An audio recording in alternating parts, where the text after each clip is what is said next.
and welcome to Thursday evening's debate. With me in the studio, Andy Cole and Neil Lennon. And we'll start by reflecting on the results in the Europa League for the British teams in action. It was a win for Chelsea, but is that enough to halt the slide for Maurizio Sarri? It was a defeat for Arsenal against Bate Borisov, but Martin Keown said that the ongoing saga surrounding Mesut Ozil is embarrassing. How do they draw a line under it? As for Celtic, it was defeat for them in the Europa League, but on a fantastic run of results domestically. So is this just a blip in an otherwise decent run of form? Plus, we'll be talking about Tottenham. Mauricio Pochettino says we underestimate them, but after a 3-0 win against Borussia Dortmund, should we be taking them more seriously? And Declan Rice has said that he will be available for England rather than the Republic of Ireland. For footballing reasons, has he made the right decision? You can get your questions into us as well at Sky Sports PL using the hashtag #TheDebate. So let's just recap those results for you then. Bate Borisov 1, Arsenal 0. Alexandre Lacazette sent off in the 85th minute of that game as well. Celtic beaten 2-0 at home by Valencia, and a 2-1 win for Chelsea in which Barkley and Olivier Giroud on target for Chelsea. Olivier Giroud's 5th goal in 4 Europa League games for Chelsea. But is that enough to halt the speculation surrounding Maurizio Sarri? There's been lots of criticism of his Chelsea team because results and performances haven't gone their way of late. Is this enough just to halt that a little bit, Andy? I can't see why not. I'm not quite sure why he's taking so much flack, because he came in at the start of the season very late due to them appointing him very late. He didn't have time, the opportunity to bring in as many players, I believe, as he would have liked, and the players that he thought could have taken Chelsea to the next level. And then Chelsea have started rather well. Fair enough, they've tailed off in recent weeks, months, but I don't think he's done as bad as people are saying he's done. I mean, I really do believe he's done a very good job, because compared to how Chelsea were playing last season to how they're playing this season, it's a big, big difference. And I think he's done a good job. Do you think it's because the performances have tailed off as much as the results have as well? I mean, the results, particularly away from home, have been poor from Chelsea, and they've been conceding goals as well. Yeah, they have done. And I think the manner, the heavy defeats as well, I think people are really looking at that and saying Chelsea have not been beaten like this for how many years or whatever it may be. But we've got to be brutally honest. The way Chelsea play now is just totally different to last season. And I said beforehand, if he was given more time, more opportunity to bring the players that he would have liked to bring in, I don't think Chelsea would be in his position. But on the flip side of that, what was everyone expecting from Chelsea this season? To win the league? I'm not quite sure. It's probably somewhere between challenging for the league title and having that run of results that they've had recently. 1.2% of the away goals that Chelsea have ever conceded in the Premier League have come in their last 3 away games. And that's what's started these rumblings of discontent against Sarri, isn't it? Is this going to be enough tonight to quieten that down a bit? I hope so. They've still got the League Cup final to look forward to as well. So he's got an opportunity to win silverware in his first season. That'll be a real feather in his cap. And I think Andy makes some really relevant points about him coming in late and trying to get his own philosophy into the team, and that does take time. However, it's very un-Chelsea-like, those last couple of big, heavy defeats away from home, particularly if you look at Bournemouth. Man City can do that to most teams, but you wouldn't expect the differential between Man City and Chelsea. You'd expect it from maybe one of the teams in the lower half of the table. So I think there were a few questions asked of him, and the fact that he says he's struggling to motivate the players, I think a lot of people picked up on that. I understand where he's coming from on that. He can't seem to get his points across as well as he like in terms of the performances. But sometimes players have to take responsibility as well. You didn't need much motivation when you went out there. You might have had the hump with the manager one day, but you'd have gone out and played as soon as your juices kick in. And I think that's what's disappointed him as well at the minute, is maybe the lack of attitude. How much as a manager do you take responsibility for the fact that the players aren't motivated? I know you're saying the players have got to motivate themselves, but how much of it is on you? Oh, a huge amount, and you do take it personally. This guy's been managing for a long, long time, and you can see how much it means to him. You can see how hurt he was after the defeat at the weekend. But they've been really, up and down, 4-0 away, 5-0 at home, the win at Huddersfield, and then they lose 6-0. It's very, very strange for the quality and calibre of player that they have this sort of inconsistent run of results. And yeah, you do, you analyse it, you take it on board, you take it personally.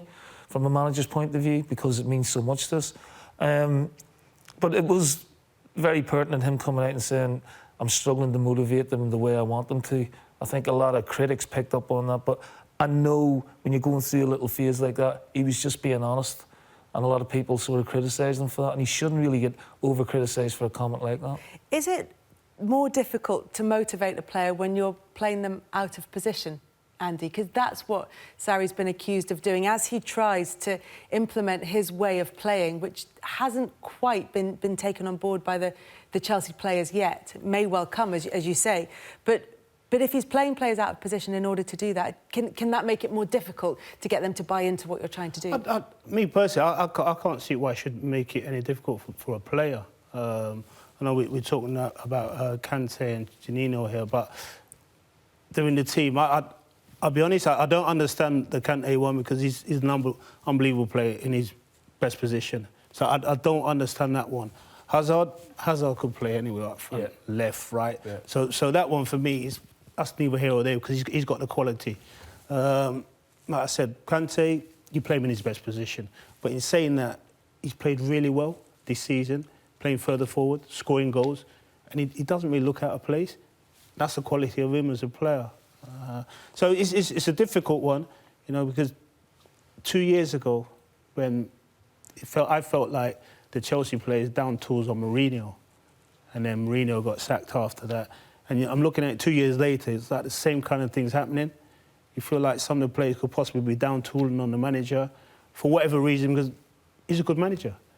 You know, he did extremely well at Napoli, but for some reasons, like, something's not going well at the moment. And he's come out, and I think he's off trying to G the players up by saying, come on, boys, you're not motivated enough. I think he's trying to G them up.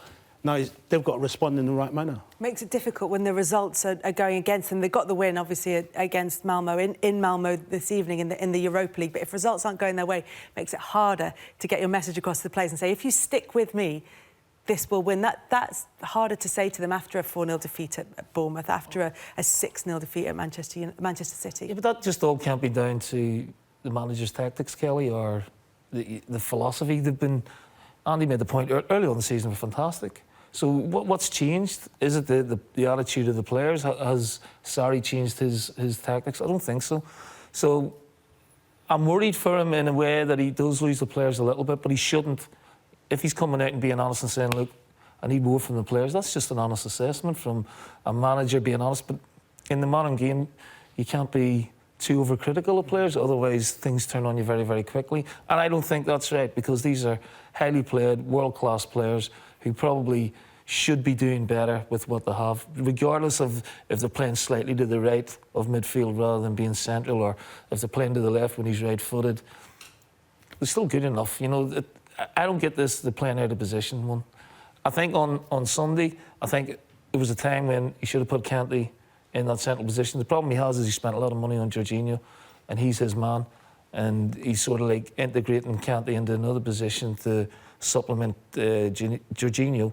And I think that's where the Chelsea fans are finding a little bit strange at the minute. I think that's the only real bone of contention the Chelsea fans could have. It's going to be interesting seeing the League Cup final after the 6-0 defeat to see if he gets a reaction from the players from that. But it's not a crisis as far as I'm concerned, just a little bit very un-Chelsea-like. Is that blip because he's trying to get them to play in a different way? Will you necessarily get inconsistent performances from a group of players if you're trying to do something different and new with them? Yeah, of course you will, yeah, if you're trying to integrate a new style of play. I mean, under Conte, they were very rigid with the back three and very disciplined. Yeah. You know, and this guy's, 4-3-3, and, they're interchangeable in midfield and in the wider areas as well. So there's a bit more freedom to the way they play than they had under Conte. And obviously they may concede goals because the Premier League's pretty competitive, and teams like Man City will hurt you. I couldn't believe the start they made, basic individual mistakes from quality players. Now, sometimes that's down to tactics, that's just down to players switching off. Do you think he'll be given the time to turn things around, Sarri? I would believe so, because ultimately, you're going to continue to keep sacking managers and bring someone else in after a year or whatever. It's not worked out too badly for Chelsea in the past, and it's not the right mode, I agree, for every club, but it's Chelsea's model, isn't it? It seems to be their model, but where does it stop? Because ultimately you're going to run out of managers. You know, everyone was talking about Sarri before he got the job, how good a job he did at Napoli. He's coming and started the season unbelievably well. Let's not forget, and everyone's talking about, oh, he started the season really late and they're playing unbelievable football and this and that. And they've gone, yeah, they have gone on a bad run, but that's the Premier League. Now everyone's question is his philosophy as a manager, the way he plays. Hazard shouldn't play up front. Kante shouldn't play in that position or whatever. He knows what he's doing. He knows what he's done. He's done it for many, many years, and no doubt he will get the best out of his team once he gets the team to play the way he wants to, bring in more players that he wants. I think Chelsea, if he stays next season, will be a stronger unit for it.